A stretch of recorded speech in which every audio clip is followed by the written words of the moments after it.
Senator Francis. Madam Speaker, welcome, Minister. A report from November 2022 by the Correctional Investigator of Canada found that the federal government has made little progress to address the overrepresentation of Indigenous people in the last decade, with some facing even worse conditions today. The report also highlighted that healing lodges, which help support successful rehabilitation and reintegration, continue to be underfunded and underused across the country. In Atlantic Canada, for instance, there continues to be no beds available at healing lodges, although the incarcerated Indigenous population in our region has increased by nearly 90% in the last 10 years. My question is, has the number of Indigenous people, particularly women, decreased at all in the last year? And what are the current occupancy rates in the existing 10 healing lodges funded and or operated by CSC?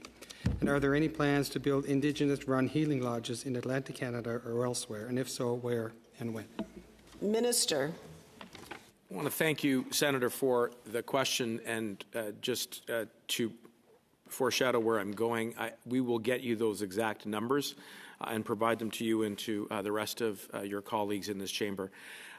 But what I would say is that in order to address the chronic overrepresentation of Indigenous peoples in their interactions with the law enforcement institutions across this country, we need to do some very concrete things. One, we obviously need to be sure that we are training law enforcement members across every level of policing in a way that is culturally sensitive and relevant when it comes to Indigenous traditions, culture, and history. Two, we have to make sure that we are empowering Indigenous communities to lead when it comes to public safety initiatives, and I think I have provided some very concrete examples of how we are doing that. I had a recent very positive and constructive engagement in Eskazoni not too long ago, Senator. That's a community that, of course, you would be very familiar with. And third, and most importantly, the relationship has to be based on trust and respect. And there's no shortcut to that.